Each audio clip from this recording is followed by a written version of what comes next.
What is up, guys? Welcome to the third episode of the Man-to-Man Coverage Sports Podcast. I'm your host, Suraj Zaveri, and I guess we're no longer a podcast anymore. We've switched to video, we've added another dimension to our content, and we're excited. We hope you enjoy it, listeners. Um, First off, Kevin, Geoffrey, how you guys doing? I'm I'm doing good. fine during this quarantine. I'm doing fine. Yeah. You holding up? Holding up okay, Jeff? Good Yeah. to be back, right? You missed our last Yeah, pod. Looks like you've been working out there with your Nike shirt there, Geoffrey. Not at all. All right, we got a lot to cover today in the NFL and the NBA. But first, I wanted to share some sad news. Carl Anthony Towns' mother, Jacqueline, has died of the coronavirus. And this is the first death that we've heard in the sports world. This first major death. What are your guys' initial reactions to it? Yeah, I remember when Kat released the first announcement about how his mother was sick. And I think this is just a huge, a real reminder that coronavirus can really impact anyone. No one's safe. Coronavirus does not discriminate. Doesn't matter if you're rich. Doesn't matter if you're poor, black, white, Asian. Does not matter. They will get you. And I think people still aren't taking social distancing seriously enough. I think that we as a country need to endure for just a few more months so that we can flatten the curve, help our healthcare system. So we all want to go back out, but just now is not the time. And I think that, prayers to Kat and his family. But I think that's a real reminder that coronavirus can destroy families. Yeah, it's really sad to see, especially since Kat's mom was such a supportive person for him. You could see her in the crowds, after the Joel Embiid and Carl Anthony Towns fight. You could see her cursing out Joel Embiid. She was someone that a lot of people knew about, and I feel like she was a good mom to him. So it's really sad to see that a great person just lost her life to COVID-19. Yeah, and when he got drafted, you saw her with him being his hype man, hype woman, I guess. Yeah. Yeah. So it's very sad to see something like that happen. Moving on to some more recent news. In the NFL, Christian McCaffrey signed a big contract. He's the highest paid running back in NFL history now. 16 million roughly, I think, per year, higher than Ezekiel Elliott. Yep. Do you think he deserves this? I mean, he's been at the top of his game for a while now.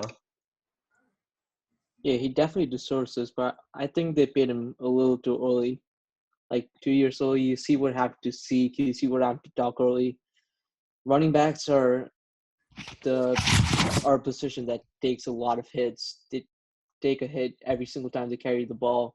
So we really don't know how they're going to hold up, if they're going to last maybe the next 5 years. But I would say that Christian McCaffrey is one of the running backs I would pay because he's such a weapon. He can not only run the ball, but he's also a great wide receiver. So that adds a completely new dimension to the Panthers offense. So he would be one of the running backs I would pay, but I think they paid him a little too early. I disagree. I don't think that they paid him a bit too early, and I do agree that he absolutely deserves this contract. If you just look at Christian McCaffrey the past few years, he has been one of the most durable running backs. So when we look at running backs and don't want to pay them a lot, it's because they take a lot of contact, like Geoffrey said. But McCaffrey has played over 90% of his team's snaps, possible snaps, in the past 2 years. Played more than Zeke, played more than Kamara, and he doesn't have arthritis like Todd Gurley. So I think Todd Gurley is a completely different case. And also Christian McCaffrey, he set the NFL record for the most catches by a running back in consecutive years.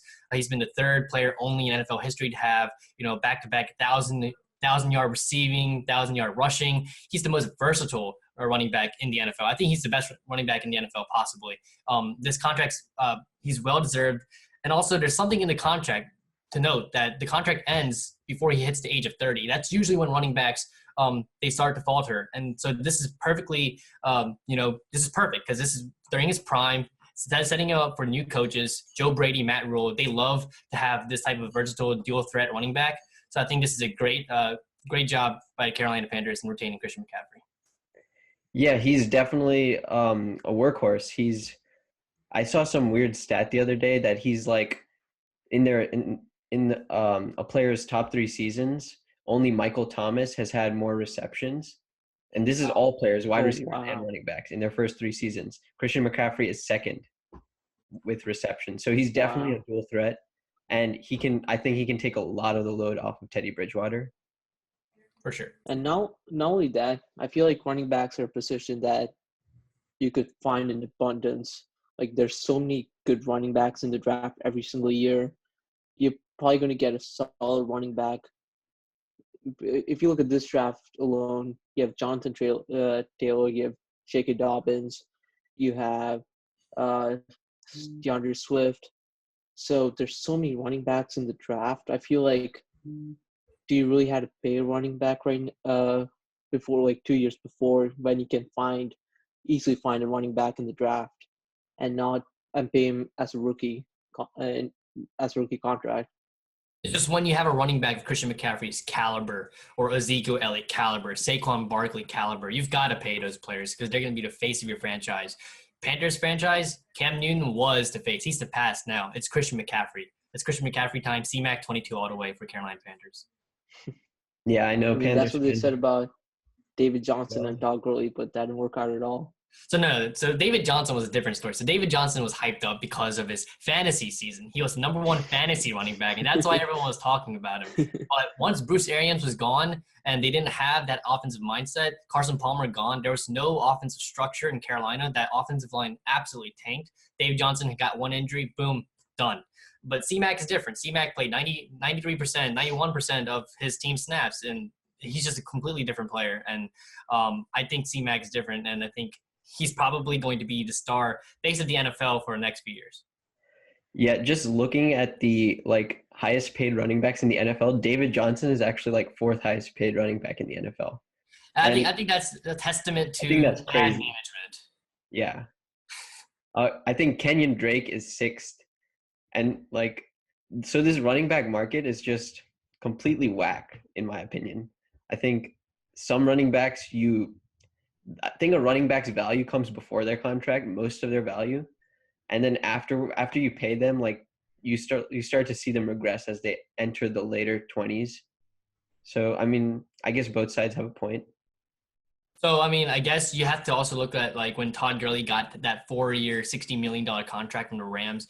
These teams are setting the market for the running back position. So if any team's got to blame other teams that they had to pay their running back high amount, just look to the Rams, look to the Panthers, because they're the team, and the Cowboys, they're the teams that are, I guess, paying a lot for these running backs. Yeah, and how are the Titans going to justify now not giving Derrick Henry a contract? Right.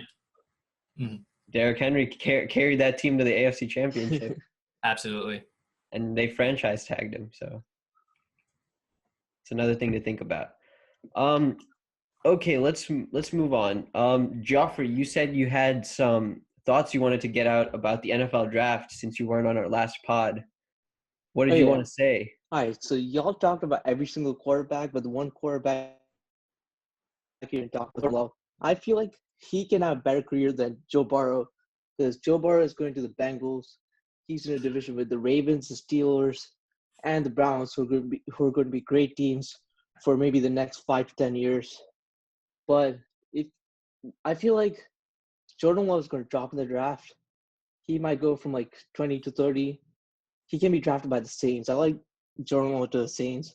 And if you look at the Saints have Sean Payton, obviously, then Michael Thomas, they're going to solidify their offensive lineman with Ryan Ramczyk. And he's also going to sit under Drew Brees for the next few years. So I feel like he can develop into a stud if he goes to a team like the Saints or maybe even the Packers. So I feel like Jordan Love can have a much better career than most of the other quarterbacks if you're talking about. Well, I think you're just talking about him possibly going to a good system because he's not as a good quarterback as Joe Burrow. So he's not going to go to a bad team. That's how the NFL draft works. And I've seen Jordan Love play in real life. I've seen him play against LSU. He was hot garbage. 50% completion rate. He threw 0 touchdowns and 3 interceptions. And might I say that the LSU defense wasn't even a good defense during this whole season. Everyone criticized LSU. That's why a lot of people put Ohio State in front of LSU because of the LSU's defense. They looked at the LSU's defense as their biggest weakness. Jordan Love had 20 touchdowns and 17 interceptions. That is a subpar touchdown interception. People out here comparing him to Patrick Mahomes. Like, No, that was his junior year, first of all. We compare him to Patrick Mahomes. I think Jordan Love is highly overrated. No, I don't think he's overrated at all.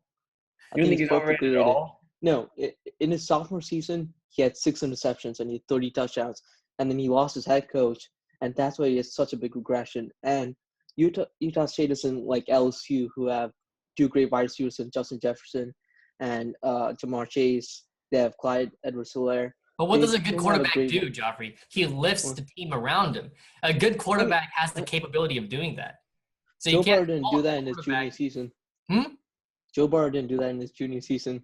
Yeah, but because that's because LSU, look at LSU's offense back then. It was still an ancient I formation offense with a bunch of – they brought Matt Canada, and he did nothing except do pre-snap shifts like that, did anything. It was just a testament to the offense because Justin Jefferson, Jamar Chase, like all these weapons were there, and they still didn't do that well either. So that's just an offensive system that was failing. You can say the same thing about Utah State's offense. They really weren't that good. But you've been watching Utah State offense?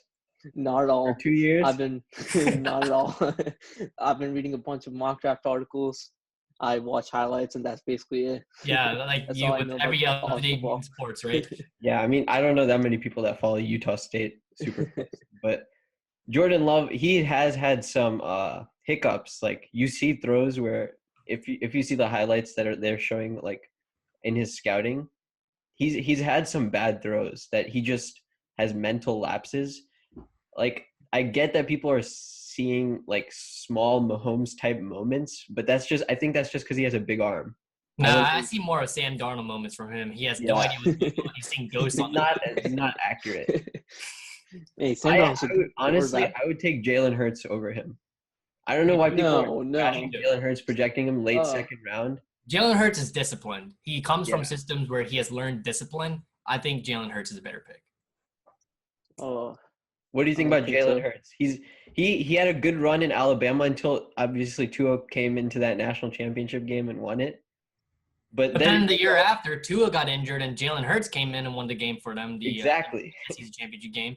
I mean, I think so. A lot of NFL drafts, and every year we have these obscure quarterbacks from like lower tier schools that the NFL scouts just love. They just say that he's an NFL prototype quarterback. But honestly, I have more faith in quarterbacks like Jalen Hurts. I've seen him play. He's proven himself on the field. I don't care if another quarterback from a smaller tier school has better metrics and better characteristics of an NFL quarterback. I think Jalen Hurts has proven success and proven leadership. I take that over any day. Yeah, he's really mature. I guess an example of somebody that used just random schools that might have been busts are like Mitch Trubisky. Yeah. We don't know about Josh Rosen yet, but like sometimes you don't find out about these quarterbacks until the draft comes, and then like their names just get super hyped, and you're like, where did these guys come from? Exactly. What are we talking about? Do you have anything to add to that, Geoffrey? Jalen Hurts? Nothing? I mean, I feel like he's a third round pick. Third round?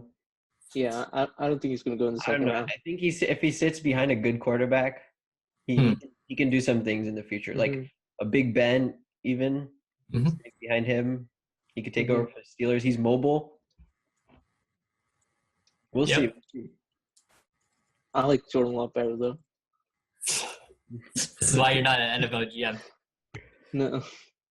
Okay, let's move to the NBA. All right, we haven't talked about the NBA that much on this show, but one thing we can talk about with the NBA is the end of season awards, because those haven't been awarded yet, and we don't know when the NBA season is going to resume. The NBA season up to this point was one of the best seasons I've seen in my lifetime so far, the most competitive. Mhm. So let's start with MVP. Who do you guys think is your NBA MVP? Giannis and Simon close. I agree. It's Giannis. I know Yeah. LeBron James had a dominant stretch in the late season. I know he's been carrying this team, and everyone was talking about how the Lakers are going to win the championship. But it's Giannis.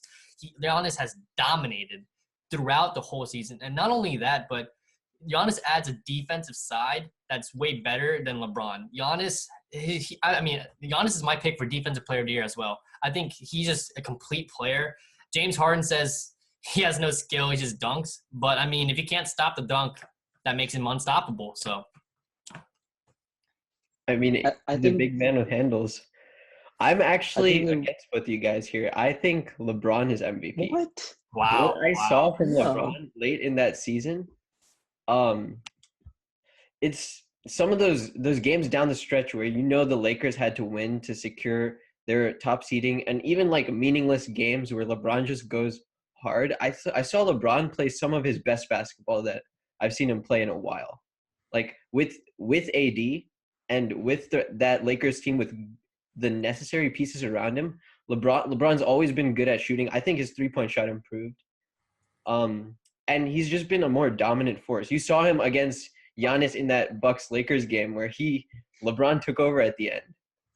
So I feel like I'm a big respecter of LeBron and who he is, and so that's why I still think LeBron would be MVP over Giannis.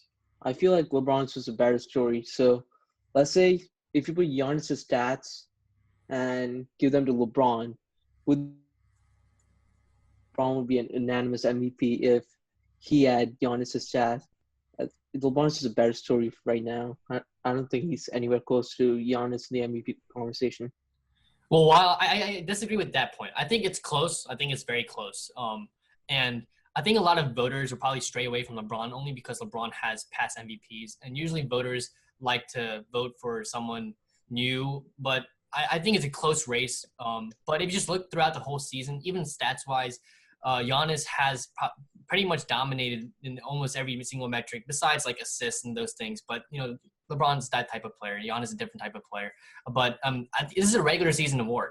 And if you just look at the regular season, the Bucks are clearly the best team in the NBA in the regular season.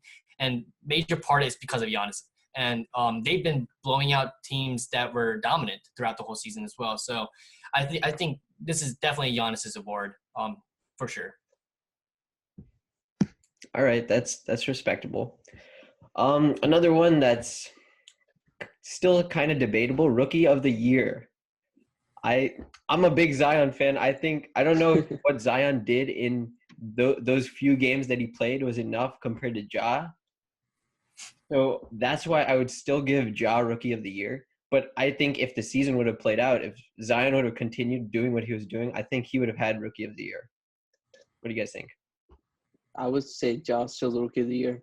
But if if Zion played 40 games like Ja, I think it wouldn't be close. It would be Zion would be Rookie of the Year. Zion was putting up 20-plus points per game He was a every game that beast. he played. He averaged 23.5 points a game, 7 rebounds. It's like stats better than Jimmy Butler, but in much less minutes. He's been sensational. I agree. I think John Morant is the Rookie of the Year. Zion Williamson does not have enough playing time. So I think it's unfair to give it to a player who's played less than half a season. And John Morant clearly has been stellar and he's been consistent. He's been doing this for much of the whole season. And also we see that Memphis team, currently with the 8th seed. So if the playoffs started today, they'll be in the playoffs. So John Morant played a big part in the Grizzlies going up past the Mike Conley era. But I've watched Zion's debut against the Spurs, and that was just electric. Wow. I've watched that 4-for-4. Yeah, that was I've seen that so many times now. Zion was buzzing. You can just feel the energy even through your TV screen. Like Zion, if he played just half the season, he'd be the unanimous Rookie of the Year. He's gonna be a force to be reckoned with. And people say he was a bust. Well, all those people probably hate themselves right now because Zion Williamson is gonna be the face of the Pelican franchise. And the Pelicans are going to make the playoffs next year. Mark my words. I believe that too. Let's talk about most improved player. There's a couple you could choose for this one. Some names out there: Luka Doncic. He went from a rookie sensation to an almost MVP candidate. There's Brandon Ingram, who took a huge step, and there's also Bam Adebayo. Yeah. And I mean, obviously, there's other names, but those are some of the names that we're seeing mentioned. What do you guys think for most improved player? I feel like it's a two-man race between Brandon Ingram and Bam Adebayo. Bam Adebayo has been a better defender. He's scored more points, but I would give Brandon Ingram the most improved player because he's averaging 25 points a game from, I think it was maybe 15 points a game last season. He has had a major improvement with this new Pelicans offense.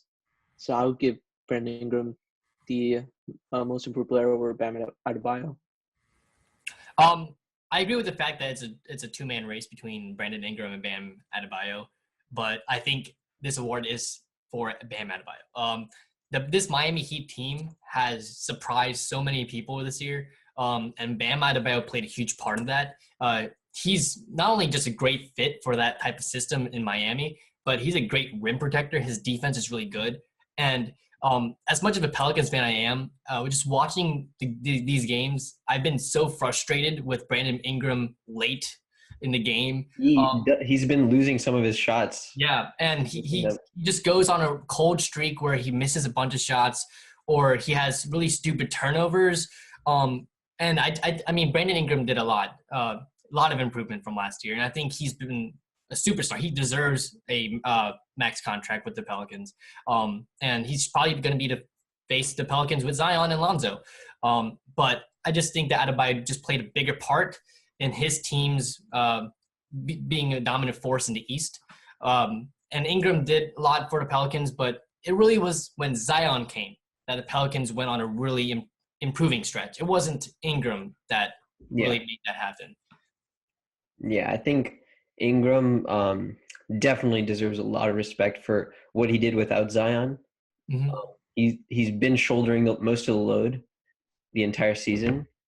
And then with Bam, I haven't watched Bam play that much, but I know that the Miami Heat have had significant improvement from last year. And people were saying Miami Heat could be a dark horse finals contender. They could come out of the East.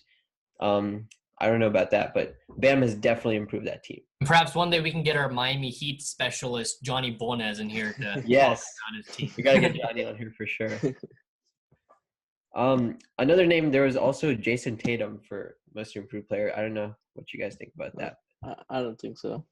I mean, Jason Tatum was really good this year, but I just think that the level of kind of just got to compare from last year to this year. Yeah, and the amount of change between Ingram last year and this year, and Adebayo last year and this year is just much more significant. Yeah.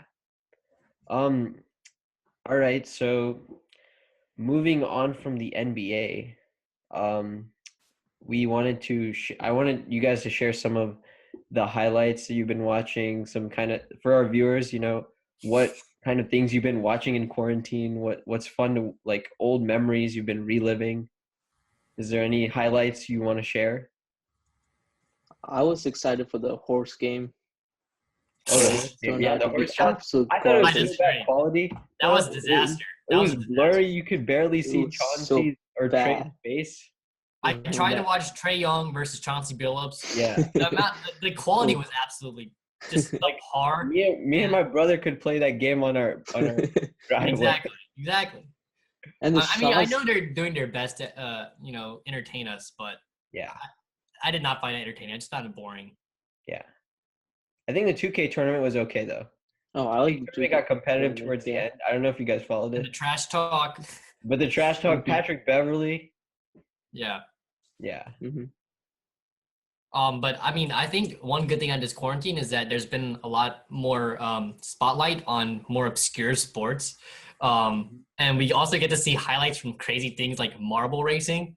I thought it was stupid, but then I watched the video. It was pretty exciting. And I think Joe Buck commentated it too. Joe Buck commentating on marble racing. At this point, I don't know about this. At this point, I'm craving sports so much that I would love to hear Joe Buck. I would love to hear. Joe Even though Buck's voice, man. Not it. Yeah.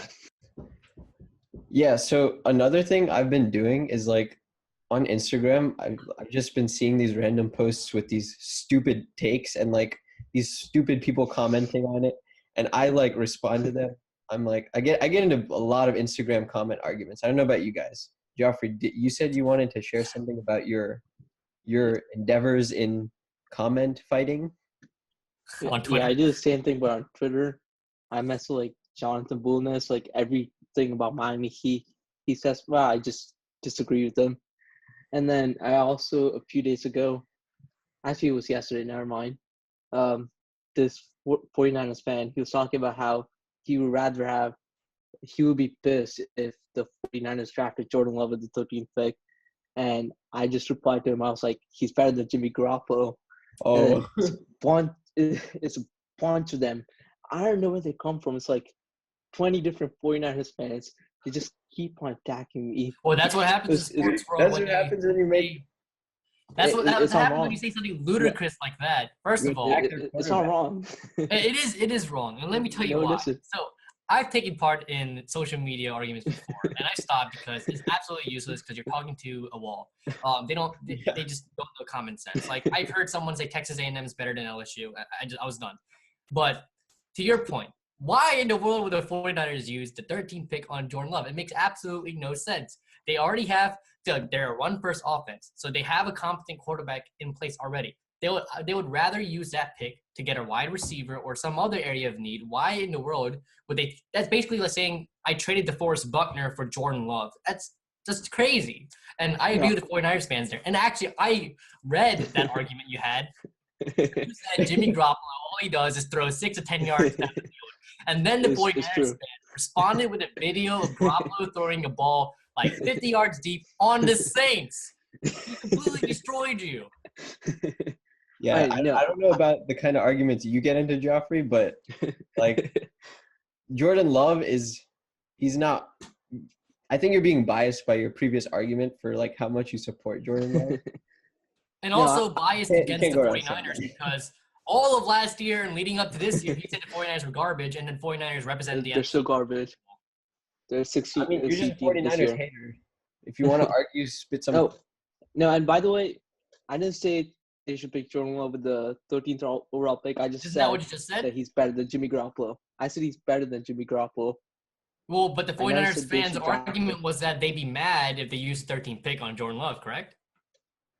Yeah, So but then that means your response had nothing to do with what he said. Garoppolo led the 49ers to a Super Bowl. Like even if Garoppolo didn't do that. Raheem Mostert did that. In that team. Garoppolo had no part in the Super Bowl. Actually, that's false because if Garoppolo did what he had to do, he did the job that Kyle Shanahan gave him in that system. He did what he had to do. So you can't discredit someone for doing their job. No, all right. First of all, Raheem Mostert basically carried them to the Super Bowl. And the one time the 49ers actually needed Garoppolo in the Super Bowl. First of all, it's Raheem. Okay, he's talking about Raheem Mostert. You said like Mustard. Wait. Geoffrey, last time I checked, Suraj, is football a team sport or an individual sport? Let me know. I don't know. I mean, when I look at the screen, I see like 22 guys on the field, but I think so. I don't know if that's last time I checked. It was 11 players per team on the field at the time, right? So how can a single player? So a team success has to do with everyone's collective ability, not one person. I'll give you that, but the 49ers needed Jimmy Garoppolo to make a play in the Super Bowl, and guess what happened? He choked. There was a wide open Emmanuel Sanders right down the field, and he overthrew him by a mile. I think that happened twice, not once. And they could have easily won that game if Jimmy Garoppolo made one of those throws. So let's look at the NFC Championship game. Overtime. All right. I don't like talking about this, but Drew Brees threw an interception, right? So do we just say he's a bad quarterback because he made a mistake? Tom Brady's last throw as a Patriot, pick 6, led to them being disqualified from the playoffs. Is he a bad quarterback? He made a mistake, right? All right. What about Sam Darnold? You got nothing, bro. I think you made an outrageous comment, and now you're trying to defend it. No, it isn't outrageous. And Kyle Shanahan still doesn't trust Jimmy Garoppolo. He trusted his running back more than him in the I think playoffs. that's true. And at the end of the second half, before the start of the second half, they had like 1 minute on the clock. They had timeouts left, but he didn't give Jimmy Garoppolo the ball. He just let the clock run down. When they could have maybe scored a touchdown. So I still think I still don't trust Jimmy Garoppolo. I think they're a 60 seed team next year because of Jimmy G. So the 49ers, that Mhm. team spends the 60. most out of all teams in the NFL on the running back position. You don't spend the most on one position to not utilize that position in your offensive system. Kyle Shanahan understands that he has 4 great running backs. He has a great committee in the backfield. He utilizes them perfectly. That's why the 49ers went to the Super Bowl as a run-first team, because they utilize that system so perfectly. And Kyle Shanahan, with his offensive genius, might I say more of an offensive genius than Adam Gase, that the 49ers went to the Super Bowl while the Jets were in the gutter. And just when you No, think that still doesn't. he's about to like hit you with another running back, he like does some end around to Deebo Samuel and wide open. Exactly. Kyle Shanahan is just a great offensive mind that Creative. he knows the limitations of Jimmy. He Like- even used Sean Payton's shovel pass from a fullback on the Saints, and it worked. No, that still doesn't excuse him for not giving Jimmy Garoppolo the ball at the end of the first half. Even though it's a run-first team, A lot he of should teams have do given him that, the though. ball. I mean, even with the Saints, even with the Patriots, like once, like a Not in the Super Bowl. You didn't do that in lot the of Super teams just Bowl. like to play it safe. No, you didn't do that in the Super Bowl, though. You should trust your quarterback at that moment. All right. Well, we can like ridicule why the 49ers didn't win the Super Bowl. We can debate that all day. They made it at least. But yeah, they were the team. Did not They were make it next the year. best team in the NFC. I agree with you there. It's No. the Saints year next year. And not only that, no, the Seahawks, the Seahawks and the Cardinals are in the same division. The Cardinals are going to rebound. The Seahawks are still going to be good. I feel like Seahawks are going to win the Wait, division. tell me. Other than DeAndre Hopkins, what did the Cardinals do to improve themselves? No, Kyler Murray takes a step forward. yeah, yeah, Kyler Murray is going to be better. Okay, yeah. So 2 players are gonna. No. Well, the 49ers basically retained almost every single piece of their team, and will even improve at 13th pick in the NFL draft. Cardinals and the 49ers, they had 2 close games last year, and Cardinals almost beat them twice. Now that DeAndre Hopkins, they could probably beat them. Seahawks should have won both games against the 49ers. Should have, would have, could have. Yeah. No, they should have. The second game, what happened was that they had the ball at the 1 yard line. And The they didn't. Seahawks made a stupid mistake. 5-yard penalty. So whose fault is that? Then So basically, it was a what I'm false hearing start. is that all these teams are screw ups. So how are they going to be better than 49ers? But I think that's discrediting the 49ers. I'm just saying the Seahawks should have won that game. Just don't discredit the 49ers. It was the Seahawks 49ers team to need win be a and force to be blew reckoned it. with. They still probably are, struggled but with every team they played in the playoffs in the NFC. Mhm. So they definitely deserve some credit. I think Saints and 49ers are the teams to look at the top of the NFC this year still. And most definitely not the Packers. So Yeah. overrated. Close that Packers. argument, and let's get to this last thing that we as New Orleans fans wanted to talk about. Kevin, you want to? Yeah, so there was a report that came out just recently that the then New Orleans Hornets almost acquired Steph Curry and Klay Thompson in exchange for Chris Paul. And that was a trade that then GM Dell Demps and then still GM Myers, they basically were in agreement with. But the only reason why it fell through, it didn't work, is because Chris Paul told the Warriors that were he to go to that team, he would not sign a long-term contract. So the city of New Orleans was one Chris Paul complaint away from having the Splash Brothers in the city of New Orleans, where we could have been the powerhouse that the Golden State Warriors were. It was in 2011, I believe, and this was before Steph and Klay had their breakout seasons. Yeah. But just imagine if Chris Paul goes to Golden State, Steph and Klay stay. I don't know if Steph and Klay would stay in New Orleans. I think New Orleans as a market is looked down upon sometimes because it's not. And Dell Demps probably would have screwed up somewhere in between. Yeah, there's a lot of things that had to go right still for us to have like the same dynasty that the Warriors did. But to think of having Steph and Clay at that moment, it's unreal. We could have had a championship. Yep. And after that, the Hornets tried to trade Chris Paul to the Lakers in a 3-team trade that got vetoed. So we ended up getting Eric Gordon and some other players. Chris Paul. I mean, people forget CP3 was amazing, and he's still amazing now. He's under. Like, this season has been his mission to like prove everyone wrong. Like he took a team that nobody expected to do well, and he made them a solid team in the West. I think OKC, like Sam Presti deserves that Executive of the Year award. Dennis Schroeder deserves that Sixth Man of the Year award. Lou Will's not going to win it this year. He's not going to win it. Yeah, I don't think so. All right, well, this is the end of our 3rd episode. I hope you guys had fun in this video format. You get to see Geoffrey's face. You get to see Kevin destroying Geoffrey.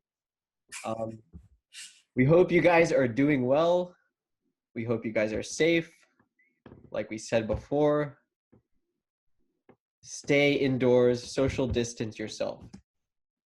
All right, Man-to-Man Coverage signing off.